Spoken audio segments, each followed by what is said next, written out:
And we are live. Hello, hello, hi, everybody. Welcome, welcome, welcome. Me llamo Doctora Lulu. The show is called Moms for Trans Kids Podcast. It's Sunday evening, and if you can hear my voice, give me a thumbs up because today you're going to be thumbsing up in all evening. I am so excited to bring to y'all two beautiful human beings that kind of sort of crept into my life in the last few weeks. One of them is more notorious than the other. Vickie has been present for almost, I don't know how many episodes now. Vickie is the mama bear extraordinaire. She lives in North Carolina, where I used to swim with the sharks. So Vickie is here with her beautiful baby, Grace. And let me tell you, we already have two people watching us from I think that's YouTube, three now from YouTube. So this is so good. If you can hear my voice, please type in the comment section. I can see every comment. Say hello, say hi.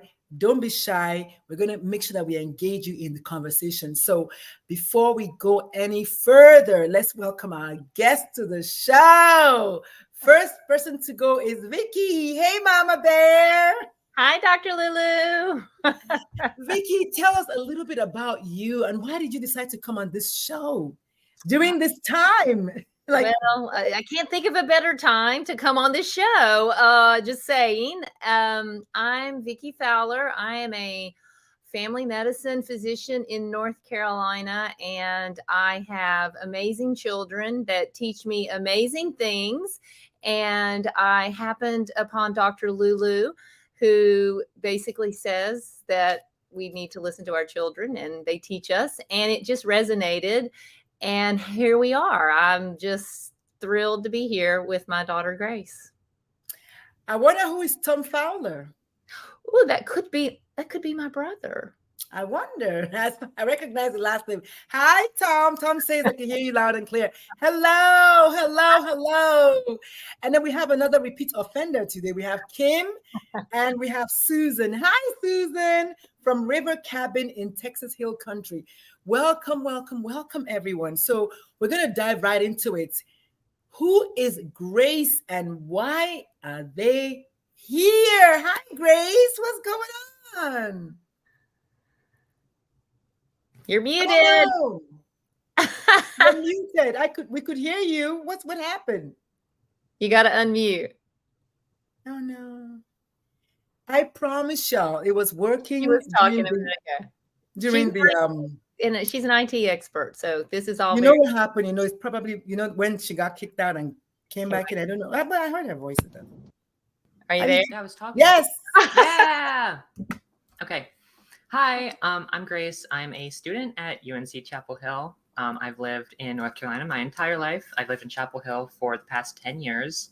I'm from the mountains originally. Me and my mom both are. So I've had a very interesting experience of coming out as trans while living in Chapel Hill, and then, beginning to go to my hometown with that knowledge. And it's been a very interesting journey all around, seeing the way I'm treated differently in different places, and also seeing the similarities in the way people respond to me being trans, everywhere. Wow, this is going to be an amazing show. I mean, I can already tell. We have people from North Kakalaki. And if you know me, I used to live in North Carolina. North Carolina is not very trans friendly, but we have brave people coming today talking about how they are living authentically and there's nothing you can do about it. So before we take much time, I see 6 people watching. Please let us know who you are. Just say your name so I can give you your flowers while you can still smell them.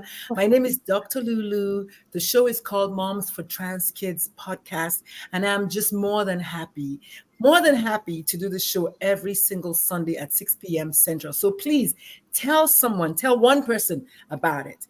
Everybody tell one person, and before you know it, everyone will be watching the show. And so, Vickie, you didn't really tell me why you specifically decided to come on the show today. I know it's one thing to watch the show and interact from behind the screen, but what about showing your face today? Vickie, what's that about? Well, as I said, I can't think of a better time to be here. And as a mom of a transgender child, another child who's non-binary, and basically an advocate for LGBTQ individuals in this state of North Carolina. There are so many stories in the news, laws being passed, so much misunderstanding and misrepresentation of parents of transgender children, of transgender individuals. I know that if I can reach people and talk with them authentically from my heart and explain how much I've learned from my daughter Grace, that they too can hopefully see that so much of what's being said in the media is just not true. It's just not true. Thank you so much for going there with the whole aspect of parents being demonized as groomers, parents being demonized as bad people, parents being made to look like we said to our child, yeah, you go ahead and be trans. You just be it, you know. I'm so happy because one of the things that I do, for those who don't know, who are just meeting for the first time, I am a pediatrician, but I'm also a life coach, and I work with parents of LGBT kids. I have dual roles. One of the roles is I'm an advocate for the child, because I was that queer child that told their dad when I was 16 that I liked boys and girls, and my dad was like, "Oh, it's a phase." But I'm also a parent of a trans child. So I kind of sort of have been both people. And today, the bigger work that I'm doing is helping organizations create safe spaces for parents of queer kids, because we overall are minorities at the workplace and sometimes even at home. So, Vickie, tell me a little bit, what has been your experience with being a parent of a queer child on the home front? How did the family accept you? How has your family been reacting to you? And I know you know my story, so I'll tell you my story if you tell me yours. How has your family been reacting to this whole identity that you have right It's so interesting. If I flash back 8 years ago when this started, and then if you ask me today, I have a completely different answer. And I think it relates to the way what we reflect out into the world is what the world reflects back.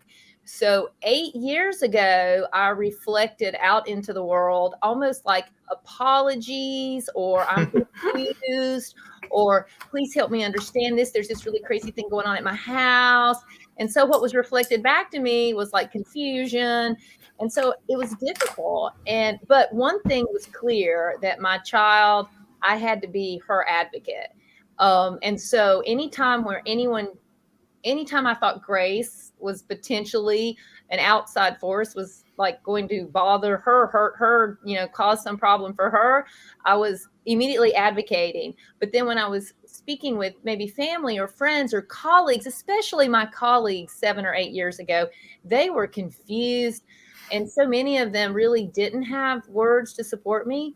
Some of them had words to go against what was happening at my house. But the ones that I love and the ones that have been with me throughout this whole thing were the people that basically said all the right things. Like, it's almost, as a parent, you can tell when someone's saying the right thing. And I always held on to the right messages and the right support and found our way. And Grace, of course, Grace pretty much helped guide me there. So now I feel as if what's reflected back to me from individuals is similar to what I tell them. And that's why I'm here, is I'm confident that if you could meet Grace, if you could spend time with her, if you could hang out with us, you would have such a different sense of what it means to be a mom of a transgender child, or to be a transgender person. And that's why I'm here, is just to, and everything you're saying. When I listened a couple of weeks ago, the first time I actually listened to the podcast was 2 weeks ago, and everything that was said, Kim was here with her son, and I was like, yes, yes, yes. So that's sort of why I'm here. That's true. I love that you brought up the dual role and almost the biphasic, I'm going to put that word in, biphasic nature of parents, where we try to show one face to our kids, or we hope that we're showing a brave face to our kids, but really inside we're dying. And so that brings me to Grace, because one of the things that we wanted to talk about today is that moment when a child shares with their parent their true identity. that moment, what is it like? And if you can hear my voice, please type in the comment section, share your thoughts. I would like to hear what your thoughts are. If you're a parent of a queer child, if you're a queer person, if you're a parent of a trans child, how was that moment, that second when your child told you? How was that with you? So let's start with Grace. So Grace, you find out that you're this person that is not in congruence with who your parents are telling you that you are. Mhm. You find that out. First of all, if you may, tell us how young were you when you realized you were different, if I might use that word? And then how young or how old were you when you said, you know what, I'm going to tell my kids this, my parents, excuse me, I'm going to tell my parents this. And then what was your emotion going into telling your parents that? Because I can't imagine that, and obviously I don't know, but I can't imagine that it was like, yeah, joy, you know. So tell us, how was that moment when you first found out that this is who you are, and then kind of take us from that moment up until maybe even now. Yeah, so it's kind of interesting. I kind of had an interesting journey with coming out because I knew about trans people since the time I was like 11-ish, maybe 10 or 11, from just being online. But I never saw like a trans community I really related to in that time. And so that kind of put me back in realizing I was trans because I knew something was going on. I had known for a long time that I felt differently about gender than most people. And it took until after I kind of confessed to a friend after she dared someone at a party to wear her skirt, and someone else wouldn't do it, and I said, "Oh, I'll do it." I basically was trying to like show off like how brave I was, but it was like the first time I had done that in public, and I confessed to my friend that it was not the first time I'd done that in private because I was, very interested in like girls' clothes as a kid because I didn't understand why, but I confessed to her that this was a thing in my life, and she told me about like being non-binary, and that was like kind of a revolution for me because it was showing me like there were multiple ways of being like a trans person, being a queer person, and I genuinely don't remember how long after that until I told my mom about that, but that would have happened sometime in around the September of 2014. So around that time, that was the first time I kind of knew I was queer. I didn't know yet that I was a trans woman, but I knew I was queer. And I came out as gender fluid on Facebook on New Year's Day. I was like, I made this post where I was like, not many people can say that they met their New Year's resolution on the first day of the year, but I'm about to. I posted at midnight on Facebook while all my friends were at my house for a sleepover, all my friends in the mountains. So all my friends from, Appalachia. And so that was an interesting environment to come out in. Mom, do you remember if I told you in person before this? Let me explain.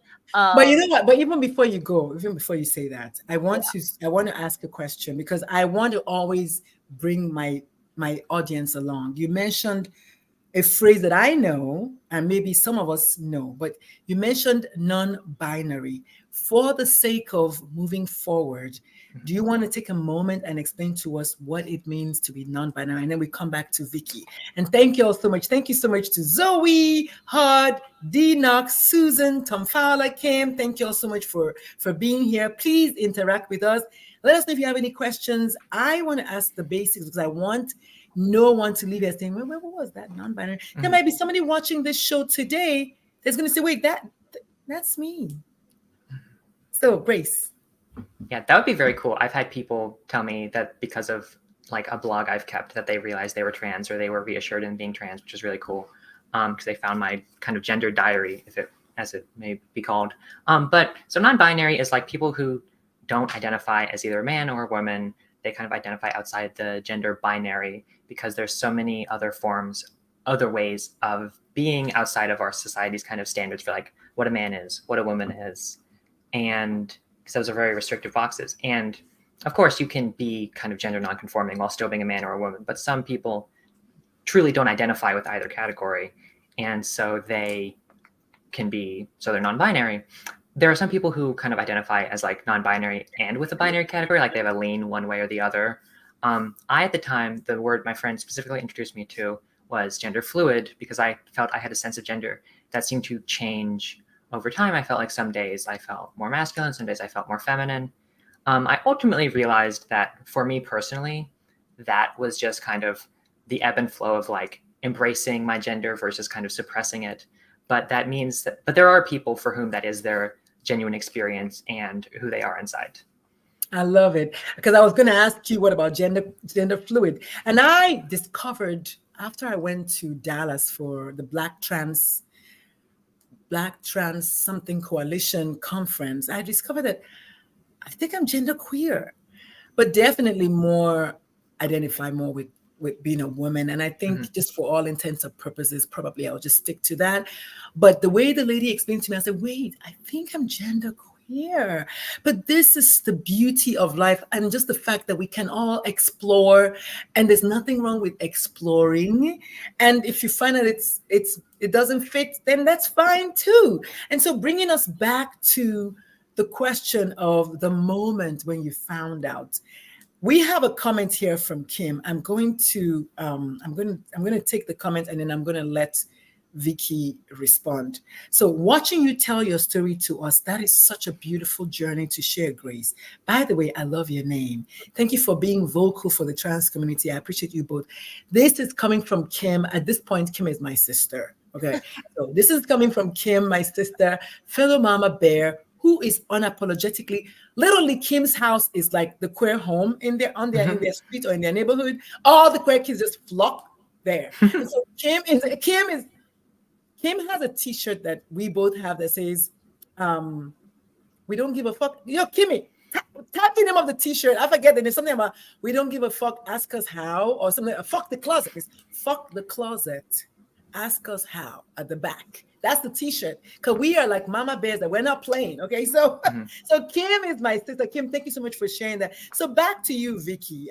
If you're just joining us, the show is called Moms for Trans Kids Podcast. My name is Dr. Lulu, your beautiful hostess, and I'm joined today by Vickie and her daughter Grace, who is a trans woman, and we're going to be talking to you today about that moment when your child first discovers that they're different, the journey to discovering what it is that they are, and then the moment when they tell their parent and what the parent does.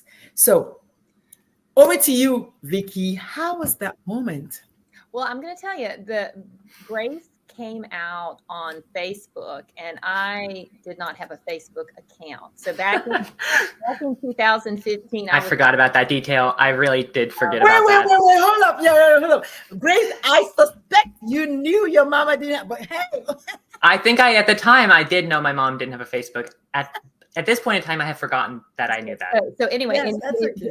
So January 1, 2015, just after the ball dropped, within about 5 or 10 minutes, I got a text message from my little brother, Andy, in Nashville. And he said, hey, sis, what's going on? And, and use, I'm not going to use Grace's dead name, but he said, hey, sis, what's going on? And I'm like, what? I write back, what? And he said, are you looking at this on Facebook? And then we're talking like 5 or 10 minutes. Right? He's in Nashville. I'm in Chapel Hill. Grace is in the mountains at a sleepover with like 7 Appalachian Mountain Ashe County boys. And I'm like, what? Yeah, we played Manhunt earlier in the night. Manhunt. Running around in the woods for all night. I don't know. There's something up with Grace. You need to check this out. That's all I knew.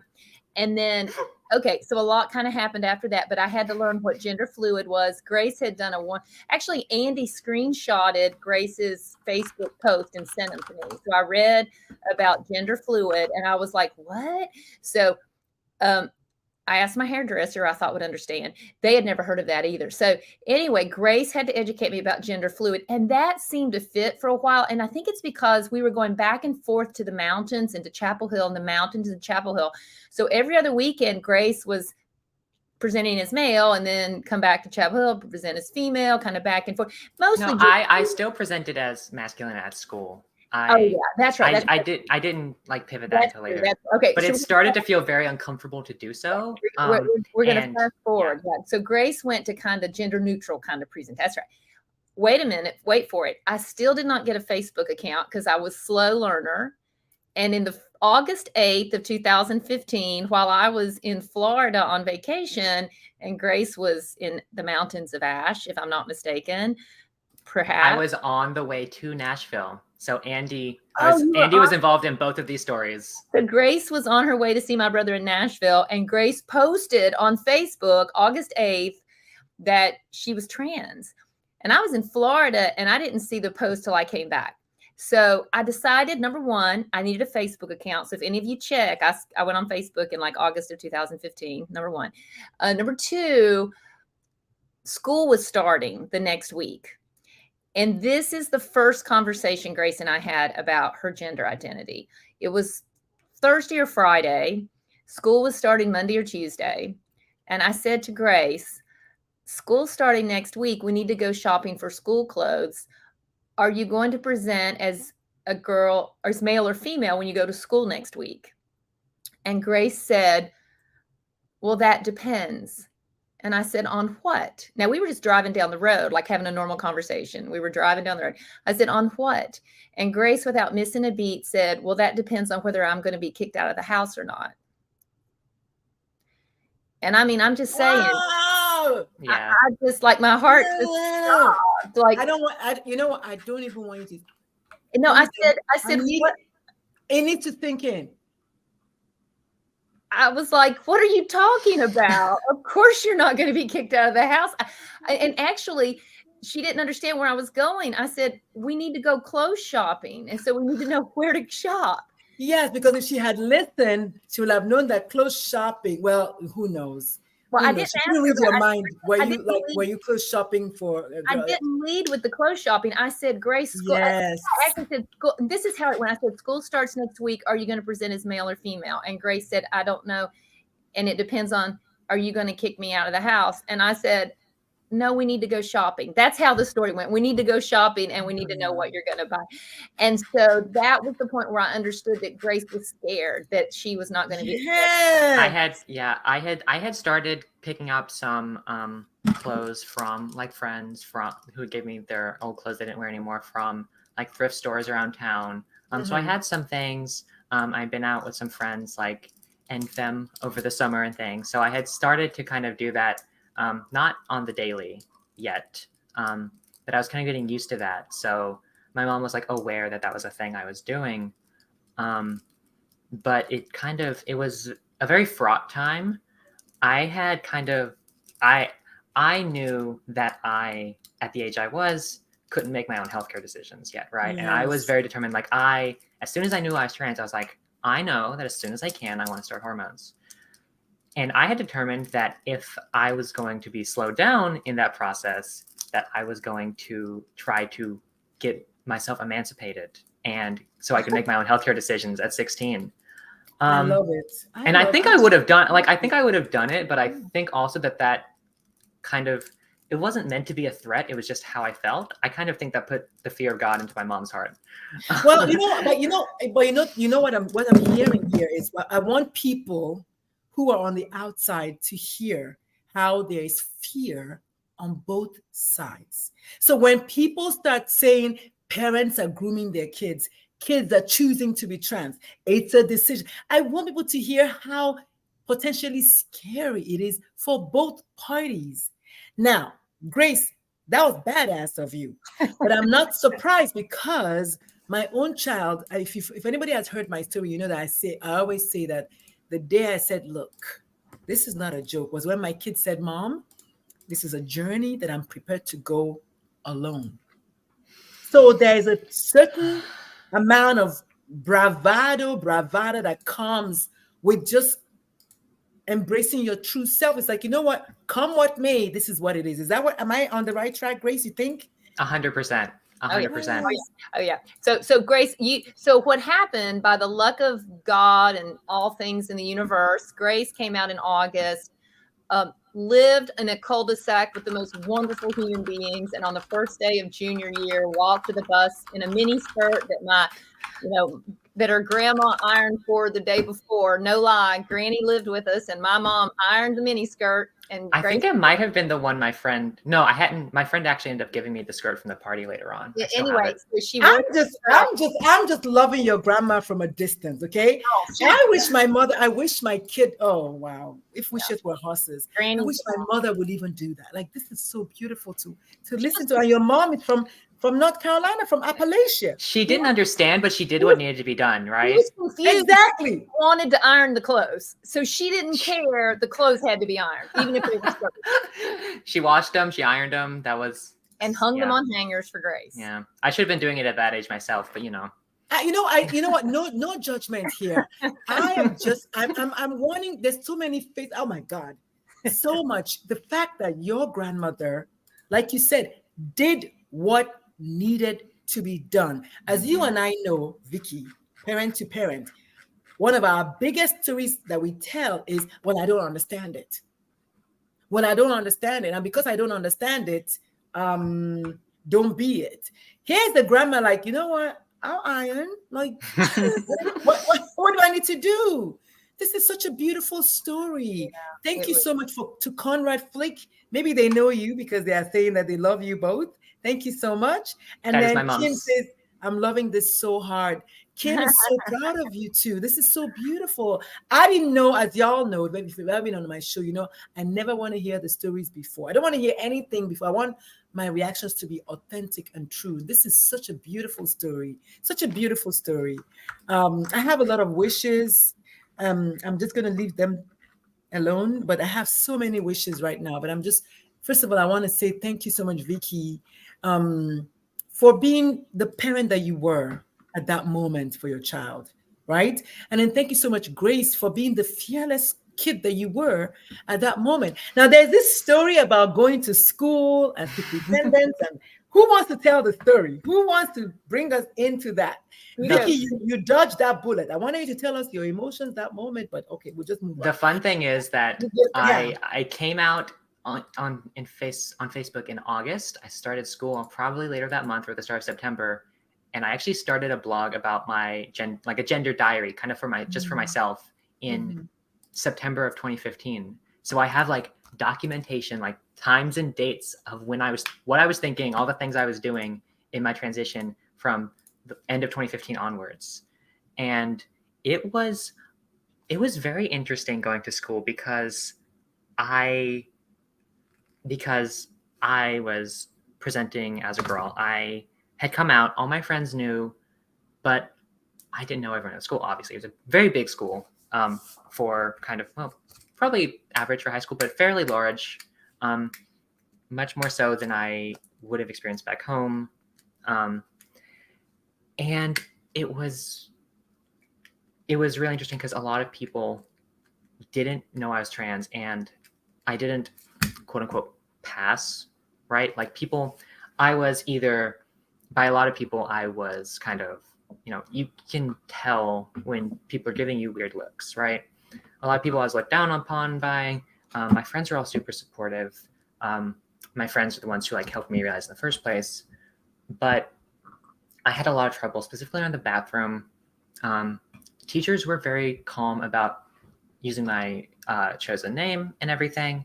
That was no problem. I even ultimately at the end of high school got them to call out. They almost got my name right at graduation. They didn't call out my legal name. They almost got my name right at graduation. And yeah, so I remember one specific instance where at times when I was wearing a skirt, it wasn't as bad because people were like, that girl's got something going on, but she's wearing a skirt, so it's fine, right? At times I was dressing more androgynous, not even because I intended to, but because girls wear jeans sometimes. That's a normal thing in our culture. But people would be like, I literally have one time where I was in the bathroom stall and I think it was during class, or I even tried to go during class when no one being there. And someone came outside my stall and was like, you can't be in here. And I had a time before that where I had used the bathroom, everything was fine. And later that day, I was pulled out of class by the school resource officer, by a police officer, pulled me out of class and took me to the vice principal's office. My school had 3 vice principals. That's how many people were at my school. They had 3, maybe 4 vice principals. So my vice principal, I was pulled out of class by a police officer, not because I was being arrested. They hadn't passed that law yet, but it was incredibly unpleasant. And I have a whole tangent about cops in schools based off of that fact, but that's another topic. No, but even just to interrupt a little bit, I love that you're able to still tap into all of the little minutiae at this point, because it's like somebody using the restroom, is it 3 minutes at the most? Is it a 3 minute activity? It takes much longer when you're first out because you don't want anyone to see you coming in and out of the bathroom. So you what I mean is a mundane. It's a mundane thing. It's not it's 2 seconds. The airplane bathroom, men and women and all genders use. So people forget that the bathroom at home, male, female, all genders use. All of a sudden, bathroom at school. Vickie, do you have any idea, or maybe anybody watching, what is it with bathroom specifically that makes people get all up in arms? Because studies have shown that the number one people who are perpetrators in bathrooms are actually heterosexual white men, middle-aged. What? Shocker. Oh, wait. Oh, my goodness. Anybody watching, Conrad, Kim, Tom, Zoe, anybody watching, can y'all please tell us, where did this whole fear of bathrooms come from? Whose idea was it? It's interesting. There was actually, by my recollection, there have been more Congress people arrested for sexual harassment in bathrooms than there have been trans people total. Thank you. I believe it because there's this one guy, I forget his name, Patrick something. Yeah. Yeah. Well, so what Grace, the backdrop is, of course, now you have to understand Grace came out, let's think about this, August, junior year. And I had kind of got my times of the year messed up. It turned out that it was March of the next year that North Carolina passed House Bill 2. So the very first time that I got to experience Mama Bear, like true up Mama Bear, like I may have to hurt someone here, was when over Easter break, over spring break, the North Carolina General Assembly passed House Bill 2, and we sat that weekend wondering where Grace was going to go to the bathroom if we went back to school on Monday or Tuesday or whatever day it was. By the end of that week, we were in a conference room with the Title IX people, the assistant principal and the principal, and Grace and I. And that's when things got really like Mama Bear. You still got it out of order, actually. That conference happened after I was pulled out of the bathroom, after I was pulled out of class by the officer. This was before HB2. Oh, was it? Why were you pulled out of the class for using the bathroom? For using the bathroom. I didn't. They weren't saying. They didn't yet tell me that I couldn't use the bathroom, but they were basically like, we have to tell you. They're basically like, we're going to tell you this happened. And I think I said something effective like, if you're not telling me to not use the bathroom, why do you need to tell me about this complaint? Why are you telling me? You're right, Grace. So at the end of September, they basically had realized that like there's gonna be a problem here. There were other trans students at my school. I was just gonna say that all that trans kids.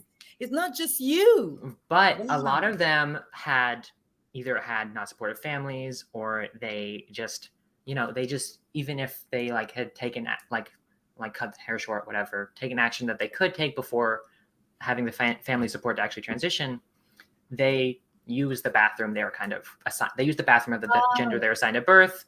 Yeah. I knew one trans guy who was a few years above me in my freshman year who, for PE, he changed out in the office rather than in either of the locker rooms, and I wouldn't have wanted to be him changing in the men's locker room. I barely wanted to be me changing in the men's locker room. And that was before I knew I was trans. So That's right. I forgot. So they basically realized like this is going to be a problem, and they pulled us into a meeting. That's right. And the Title IX coordinator, my vice principal, and the actual principal, who was not popular in my school. I'll say that. She was not a popular figure among the student body or the parents or the teachers. They basically sat us down there like, we need to figure out what to do about your kid using the bathroom. We need to figure out how this is going to look, how this is going to be. And the principal basically posited, she's like, Grace can use the boys' bathroom when no one else is in there. The Title IX coordinators, his eyes got real wide. Like he saw the lawsuit coming, and my mom looked like she was about to jump over the table and strangle someone. She used your dead name. Did she? She okay.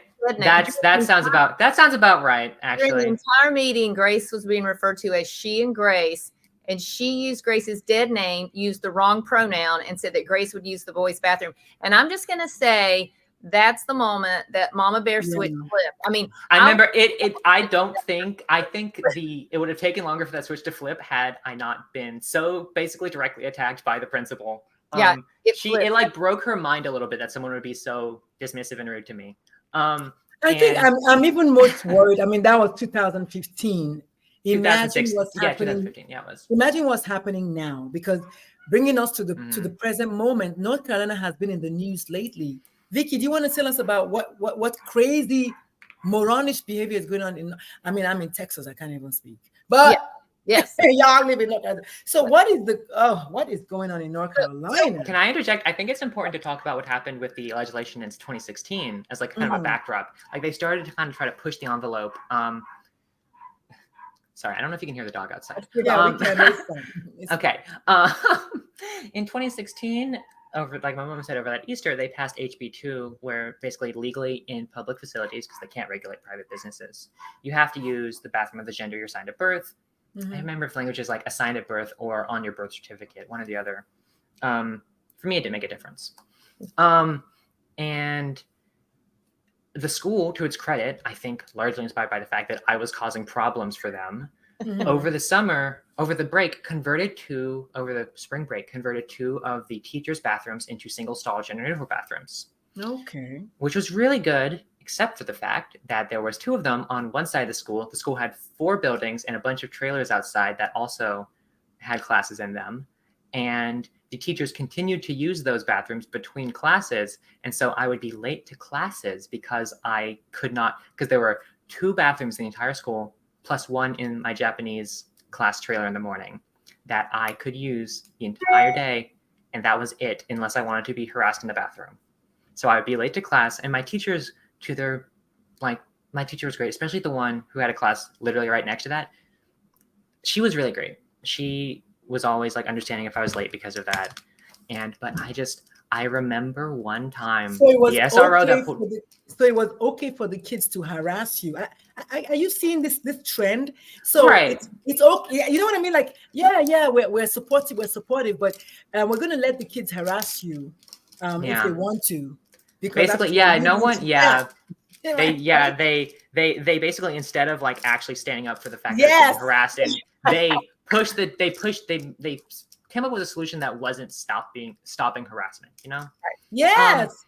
And this is just this is why I'm still saying that your mom and your dad, I don't know much about your dad, but your home environment being safe was such a huge thing, because if you're getting all these attacks at school, it's okay for them to harass you.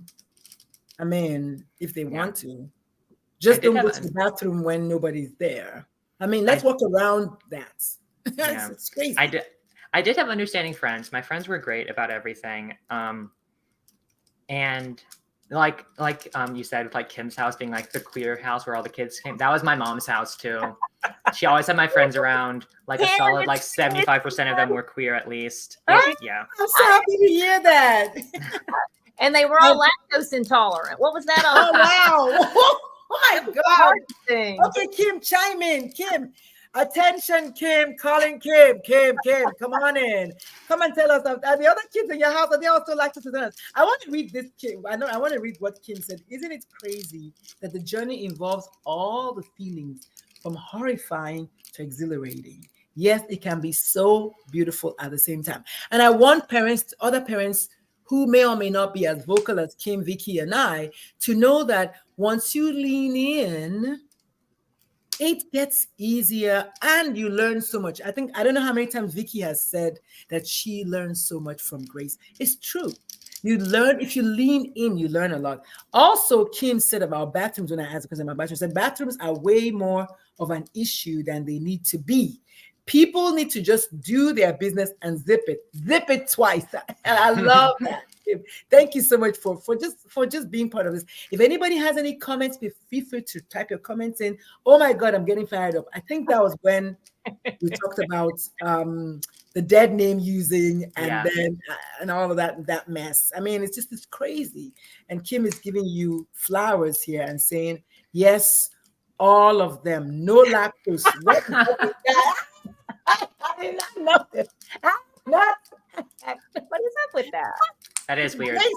Grace, tell us more. You're like, it's awful. It was something else. I don't know. But so I actually didn't know. I did the math once, and the point. Okay, so just so you know, I mean, I'm a physician, and I was trying to sort this all out, and I had this patient who was an MD PhD and brilliant, and had done research on fetal development and the effects of the environment on fetal development. And he was happened to be my patient at the very same time in my life that my lovely daughter Grace was saying I'm trans. So this wonderful patient, I didn't tell him about what I was going through, but I sent him an email and I asked him if he thought there was something in the environment or something going on about all of these kids and this trans. So he sent me this lovely email and said, I'm going to drop a book off. And he dropped the book off at my office. And I'm not kidding.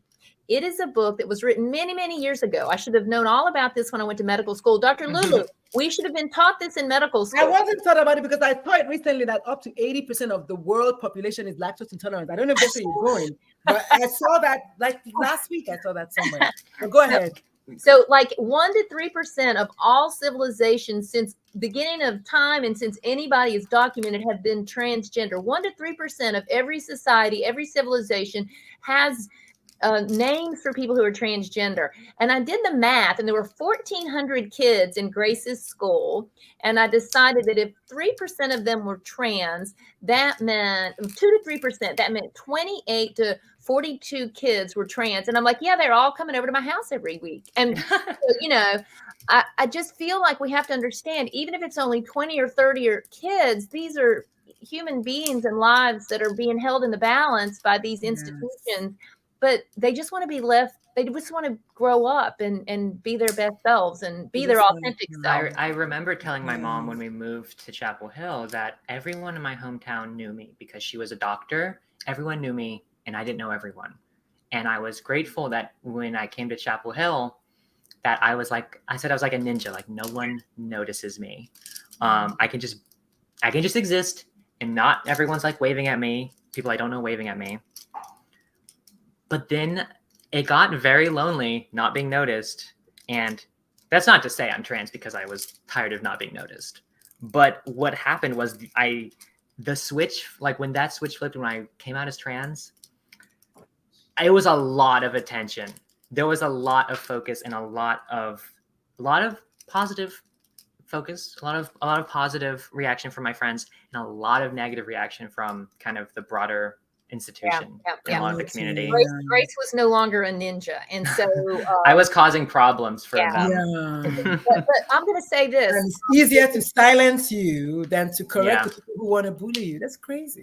Go ahead, Vickie. So I think it's so important that what I say to like students, medical students, and groups, and residents and other physicians, you know, so much of the time we're worried that the child needs our advocacy. And maybe since the parents don't understand that maybe we need to advocate for the child and leave the parents out. The parents can't be left out. The parents need to be brought in. And I think what Grace knows happened, she was so fortunate that Duke University opened the first adolescent gender clinic in the Southeast in the fall that she transitioned. So Mhm. they met Grace and they knew where Grace was, but when they met me, they knew where I was. I Mhm. They understand. knew that I Yes. wasn't there. And Yes. as a child under the age of 18 in North Carolina, a parent has to agree for you to be on gender blockers, for you to be on hormone treatment. Your parent has to agree. And I was not there, and Grace knows I wasn't there. And it took me a year to get there. And Grace, I know was difficult for her, but she was patient enough with me and loved me enough to give me time to get there, because I was fearful. I was just afraid. And as parents, we're afraid our child is going to do something. Is this going to be, maybe this is not the right choice? And the doctors knew, Grace knew who she was authentically, but I wasn't yet there. And so they told Grace, they told her, we'll get there. Your mom's not there yet, because they met with us separately to see where we were. And Yeah. I would have died without the transgender adolescent clinic staff. I would have never survived this transition because I There's needed people to support me. And that's what I'm concerned about. It's going on in North Carolina. Now Yes. there's people like Grace out there right now, and maybe their parents could get there, or maybe they are there, but Or maybe the they're never, or maybe they'll never get there, but the especially if they're people of color. these Especially, individuals, I don't mind calling out my people, yes, because yes, especially yes, the people of color, yes, we struggle so yes. much more with, in all fairness, so many other traumas out there, if you want to put that. And a lot of times the child who is genderqueer, LGBT, they're kind of relegated to like number 69 on the list of things. Like, we've got racism, we've got like, child, please just calm down over there.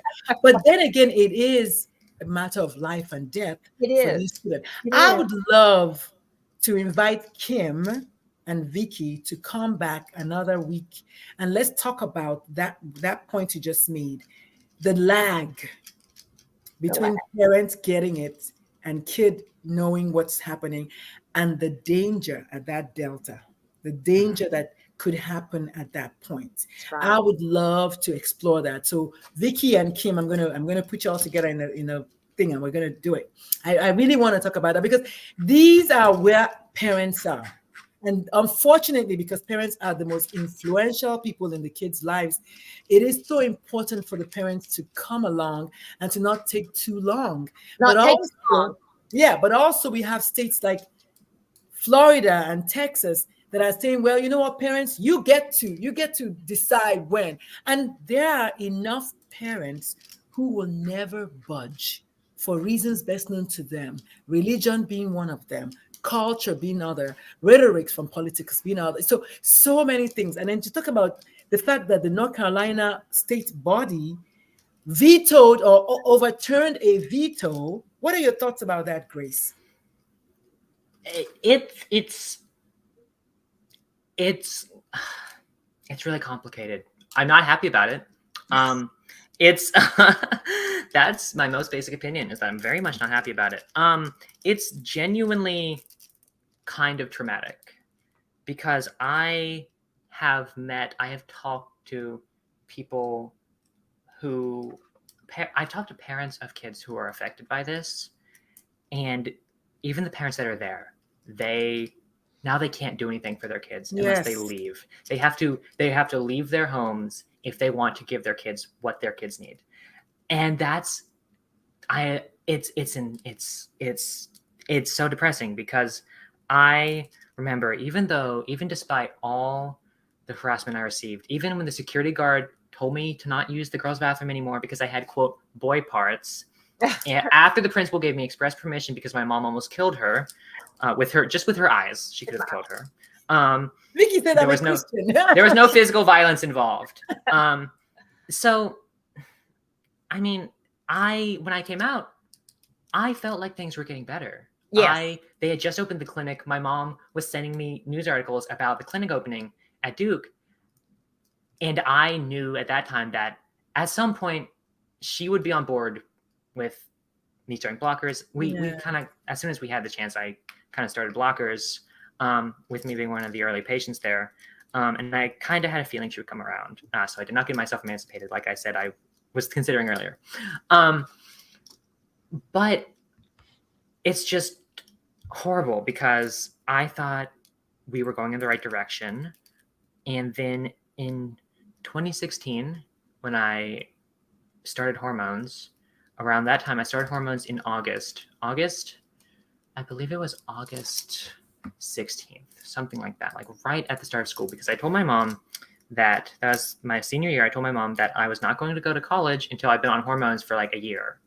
So she was like, okay, I want you to go to college, so I'll let you start at senior year. And I was like, awesome. And that was about a year and a half after I started blockers. I went on hormones, which was was that? No. That was a year. No. It was actually, I started blockers in January, and it was later that year. It was August of that year that I started estrogen. So it was a lag of about 7 months, which felt like torture at the time. But everything happened fairly quickly, all things considered. And I was on blockers already. So like, it's like I lost 7 months of time on estrogen. I've been on it for 8 years now. It doesn't matter. Yes.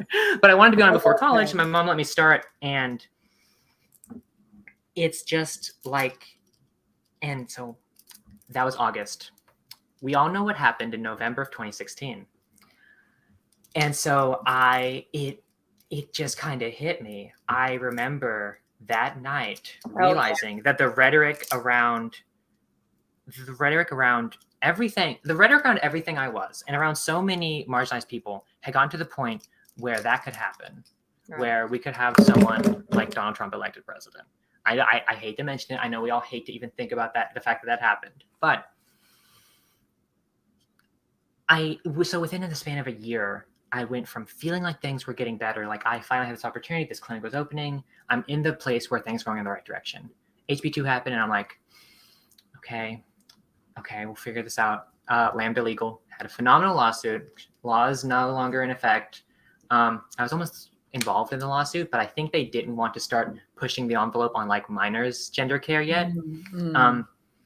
Which leads us into what's happening now, where the first kind of domino to fall, it was first the bathrooms, that got overturned. Now it's going after minors getting gender-affirming care, because that's politically easier to the protect the children kind of rhetoric. Yes. Is so potent. It's so much easier for them to kind of push that as a wedge issue. Yeah. And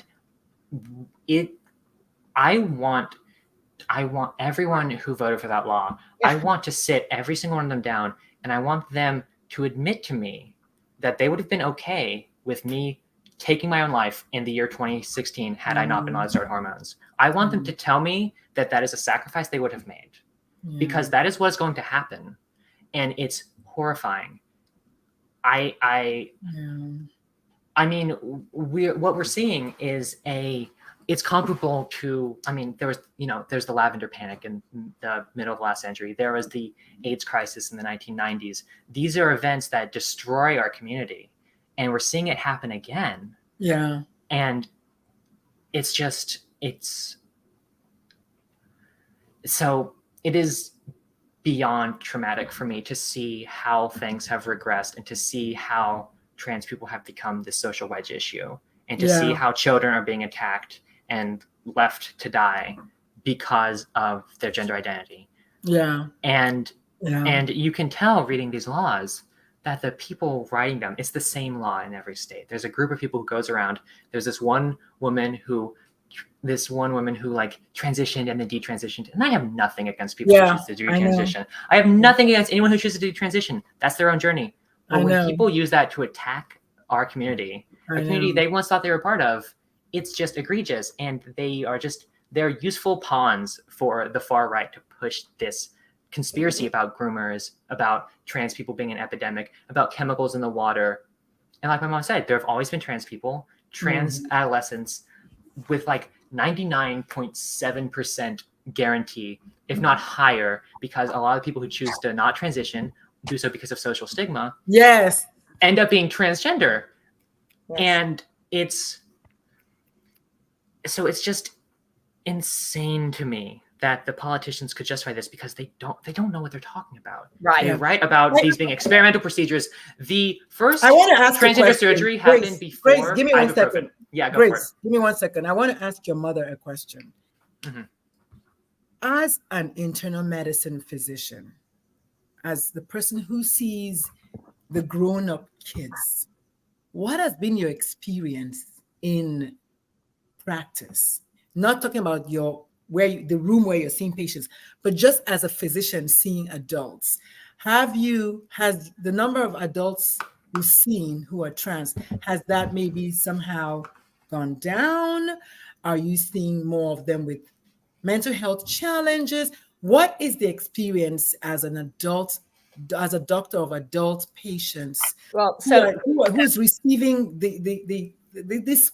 these kids are growing up or not growing up? I don't know. Oh my God. So I am so fortunate that I'm a family medicine physician. So I get to take care of kids and teenagers and adults. So Okay. so I get to see the continuum. But so what I will say, and of course, back when I was in my rural hometown practicing medicine, what I experienced was a lot of my gay and lesbian patients not coming out because they knew they would be ostracized from their families. And multiple of those patients had had multiple suicide attempts. So I did not know anything about gender fluidity and transgender, but I had multiple I had gay and lesbian patients who had horrible mental health crises because they knew, based upon their family's belief system, or they thought they would be ostracized if they came out. So fast forward, here we are in a different time, and I'm in a different place. I live in Raleigh. I work in a clinic that's primary care, but mostly I see kind of older teenagers into adulthood. I don't have a lot of kids, but I have a lot of college students. And what I see, I don't have a lot. I have several transgender adult patients, but they are all mortified. They are hurting, even though these laws aren't applying to them. So they are in pain because they know they're next, and they see what's being done. And so they're terrified about what's happening and how this trans community is being treated. But I have a ton of college students who have confided in me, but they're not open to their families. And when I say a ton, of course, it's basically the percentages. I mean, honestly, I swear, I can look at my patient panel, I can multiply by a certain decimal, and that's the number of transgender patients I have. So it's truly like a percentage, really. But those are the people that stick with me and like hang in my heart and soul. And what I see is they're hurting and they're more fearful. And Grace, at least when she came out, all she had to fear was whether her family would accept her, whether her friends or community would accept her. And now there's such a political divide that it's made this polarizing issue in the whole country that is just unnecessary. This polarization is not necessary right now. We are not. This was a social issue, and I watched myself become a political issue. Yeah. In fact, I won't even say it was never even a social issue. So to say, it was a personal issue. It should remain personal. I mean, we just talked about the fact before we went live that a mother of 9 was shot to death in California on Friday. On Friday in California. We had somebody join us from California today. In California, because she had a pride flag outside her clothing store. This woman would have been alive today if not for that. I mean, obviously, the societal ills is so much, and this is why the show must go on. This is why I hate that we have come to the end, but you know what? All good things must come to an end. Obviously, there's more to be said. There's so much more. I want to just say thank you to Grace, and I'm so sorry that this is happening. Honestly, I don't know what to say. I hate it. I hate it. I hate it. Maybe the only good thing, if at all, is that you're an adult. So as far as you, Grace, is concerned, but they're coming for doctors in Texas. They're not even allowing doctors to practice medicine. It's like, oh my God, when are they going to stop? And so if you can hear my voice, and if you can hear Grace and you can hear Vickie, I want you to know that parents do not groom their kids. Parents need support, and our kids also need support.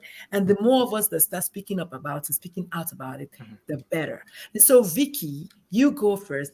How can people find you, or maybe follow you, or maybe see you as an affirming physician? And then, of course, Grace, how can people find you, and maybe follow your blog and support you? We're just kind of going that, and then we'll just Yeah, call it a well, day. I'm on LinkedIn. That's how I found Dr. Lulu. So I'm Vickie Fowler. I live in Raleigh. I work in Raleigh, North Carolina, and there are wonderful supportive physicians within the organization I work with and in multiple other organizations. So we are here. And what we really need, if you're a parent or you know a parent and they have an adolescent in North Carolina that is not going to be allowed to see the gender clinic, either at UNC or Duke, and they have been told they can't be seen, we need them to help us. And I can get them in touch. We can get them in touch with Lambda Legal so we can get this legislation overturned by a judge. And that's what we need to do. We can get, this has happened all over the country. A judge who hears a case can overturn this horrible, evil legislation that is preventing the care of adolescents like Grace, who need this help and support. Yeah. Lambda Legal. So y'all heard it first from here. Lambda Legal in North Carolina. Oh my God. Thank you so much, Vickie, for going there, because there's so many faces. I mean, this is an ongoing conversation, and hopefully Vickie and Grace will consider coming back and we can do a foursome with Vickie, Grace, Kim, and Matthew. That would be so amazing. Just go at it. But Grace, you were going to say something. Sorry. Yeah, no, I was going to say I'm Grace Ingledew, also on LinkedIn. I am in Chapel Hill. I think I might be the only Grace Ingledew on LinkedIn, though. So, and I was going to say the thing about Lambda Legal. You can reach out to my mom. You can reach out to me. We know the lawyer at Lambda Legal. She fought HB2, and she's fighting this one. And my community is very, very afraid right now. But we are going to win. Like, we're going to win this thing. I'm afraid of how long it might take. But I know that in the end, every time people have tried to get rid of trans people, it doesn't work. Because we'll always be here. And I have the utmost confidence that there are people fighting for us, and we are fighting for ourselves, and we are going to win. Amen. Hey, Dr. Lulu. Yay, Dr. Lulu. Thank you so much. And Kim says this is just the beginning. Our next generation will change the world. Amen to that. Amen to that, Kim. Amen to that. And Tom says, love you, Grace, your Uncle Tom. Oh, my God. So beautiful. Thank y'all so much. So the show airs every Sunday at 6 p.m. Central. I know Vickie has her entire Appalachian family watching us today, but we need y'all to come back next week. It won't be Vickie, and then again, it might be Vickie, but I'll let y'all know the day Vickie, when I can get Vickie, Kim, Matt, and Grace together, that will be an amazing conversation, because we need to keep talking about this thing. It's a thing. It's not going to go away. Vickie, thank you for tossing out the numbers out there. 1 to 3% of 1 to 3% of the population are intersex as well. I don't know if you know that. I know that because of my TED Talk, but I did the math on that, the science of research on that. But apparently it's the same with trans people. And that's why they are not minorities, because when you put all the minorities together, we become a majority. We're not minorities anymore. So for those of you who are out there thinking minority, we're not minorities. D Knox says love and support you. I love D Knox. She's our cousin from Virginia. Hi, D Knox from Virginia. Deanna. She's wonderful.